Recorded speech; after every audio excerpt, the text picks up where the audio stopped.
Hello soil lovers, Regen Ray here from Farming Secrets. Today Hugo and I are going to be hanging out in the little veggie patch, and Hugo's going to share an amazing story of where his neighbour's waste is his golden treasure, making compost out of leaf wastage. And the beauty that when you speak to your neighbours and understand what they're doing, they used to burn off the leaves, and Hugo had a conversation and said, well, don't burn off the leaves that you don't want, just throw them over the fence and I'll compost them. So today we're going to look at simple ways that you can do composting and reduce weeds and feed your soil in very simple ways. So let's go join Hugo in the garden patch. Hello, I'm Hugo Disler from Farming Secrets, and we've got a team of Helen Disler and Ray behind the camera to form the Farming Secrets, who we are as Farming Secrets. Today I want to talk about practical composting. Composting is such that in the early days, many years ago, what I learned about compost is such that the compost is got to be such that you can't see any original material. If you see any original material, it's not compost. Well, that's not quite true. We'll go through that today.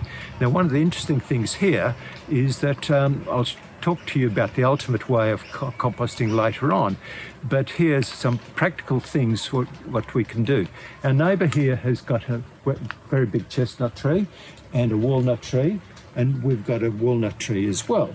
So what our neighbour used to do until a few years ago, he would burn off the leaves from this chestnut tree and his walnut tree, and which are in the background here, and create a stench. And I thought, well, that's no good. So what I asked him to do is throw the leaves over the fence. And this is last year's leaves that have been dropped over here. And the beautiful thing is, which I'll later show you, that when you scrape these leaves, get down to the earth, down to the thing, you get this beautiful material, which is about the best thing you could put on your garden. And that is, because that has come from the leaves of a tree, which are deep rooted, we're getting a lot of minerals, etc., in those leaves. So there's a lot of value in just working with a neighbour who doesn't know what he's doing, or just wants a clean, as you can see, a very clean environment, versus what we've got here, which is a more natural environment, which I copied from Patrice Newell and Gabe Brown.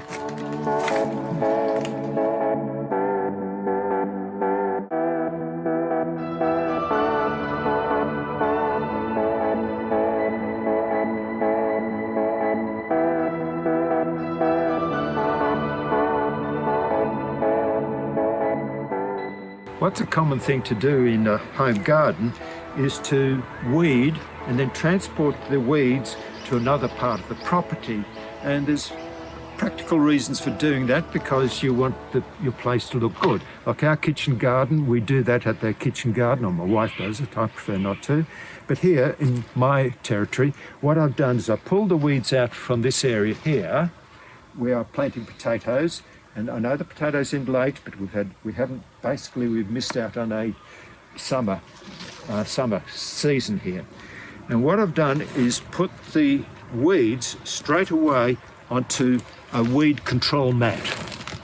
And that means that, because I'm not worried about time, next time when I want to put this stuff back on the garden, because it's good material, it's stuff like thistles, which picked up nutrients from deep down, they'll go back into the garden, and that won't be a problem. Now, another method which does work exceedingly well is, Ray, if you can just see me come over here, is what I've done here is put the weeds, etc., including bracken roots, down onto cardboard. And the interesting thing about cardboard is such, you've got to be selective. Some cardboard is coated with a plastic film, which you don't want. Some cardboard has got, a lot of cardboard has got plastic strips on it, meaning sticky tape. Again, you don't want that. So be fastidious about removing anything that won't rot down. What I've also found that, and you might find this different, that newspaper, thick layer of newspaper, will keep weeds out for much longer than cardboard. I prefer cardboard because I want to scoop this up. Just a matter of interest, Ray, what I've done here, I'm experimenting. I've dug very deeply down here to copy what escapes my mind, that the Japanese gentleman who wrote the book One Straw Revolution, and also the book called Reseeding the Desert. Now, what he said was the parsnip is one of the things that will keep growing and perpetually grow. So I have successfully done this in other parts of the garden. So what I've done here is scattered the parsley seeds, as you can see them coming up, and also used my neighbour's mulch to put over the top of it. So it's all these winds that I'm putting into place, and makes it, I just prefer to do gardening in such a way that I'm not transporting material from one part of the property to the other. I've got the space, so I can, or we can, got Helen's involved too, that we can compost on site and use it on site.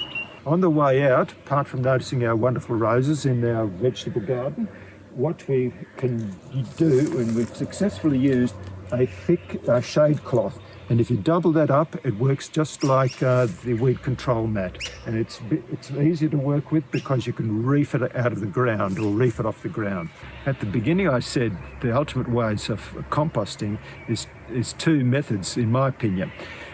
One is to have a vermicompost, letting the earthworms, which are the earthworms and which are compost worms too, they're the ones that come to the surface, eat your stuff. In this bin here, it's called the never fill bin, because basically you can't fill it. It just rots down so quickly, mainly because of its ventilation, and the compost worms, which are really earthworms, break it down very quickly. The other method too is using the biodynamic method, where they use preparations, and they usually just turn it once, from the outside in, from the inside out. And both methods are probably the best methods you can use. But I still like my sheet composting, which is, as you saw in my vegetable garden. Well, there you go, soil lovers. That was Hugo explaining some simple ways that you can compost. And don't you just love that, story of one man's waste is another person's treasure, turn it into, compost gold for the soil. So thanks very much for watching today's video. We hope that you really enjoyed it. Remember to subscribe to our YouTube channel and check out a lot of the other videos that we have. We have playlists, lots of information that can help you understand your soil better. So until next time, dig deeper into your soils and let's heal the world together.